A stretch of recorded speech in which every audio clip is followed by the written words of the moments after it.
I also asked activist Swartbooi why the government is making the struggle kids a national problem, while most of the kids in the nation are struggling.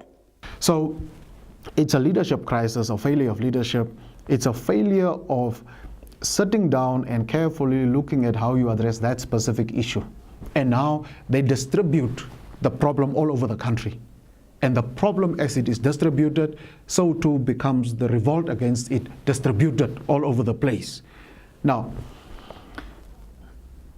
also, I know that some of these young people, the so-called struggle kids, were given other opportunities that they themselves, some of them, just messed up. So some of them must really just look at themselves and say, stop the blame game and pull out your finger and do what you have to do. There are others that are very genuinely wanting to acquire skills and want to work and so on. And we shouldn't be rejecting genuine call and concern by those young children to want to be accommodated, to want to feel part of the broader Namibian household. But it should never be at the expense of other people. At this point in time, not only at level of perception, but at level of reality, the perception is you now have to exclude others. And those others whom you, by policy, want to exclude are saying, hell no, you're not going to exclude me, I'm going to fight back.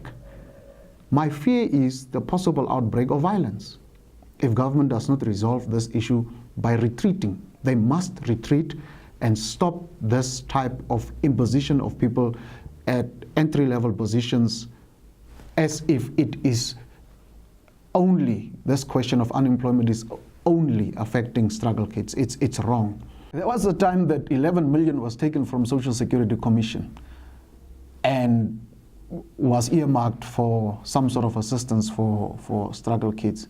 What happened to that money? Can somebody please report to this nation what happened to 11 million of Namibian taxpayers' money taken from Social Security Commission, signed off by the politicians, and we don't hear what project was done, where the money was deployed, any evidence of any investment that was made. None of that is clear. If they try to rig elections next year, if they try, by the way, to rig elections next year, they will face far more intense demonstrations from all over the country. And we will install publicly a people's government. And we will not allow any of the thugs who, after rigging elections, will now claim to be inaugurated officially. We will block all government agencies. We will block them. And we will even, if they want to deploy army and military, we will mobilize paramilitary people.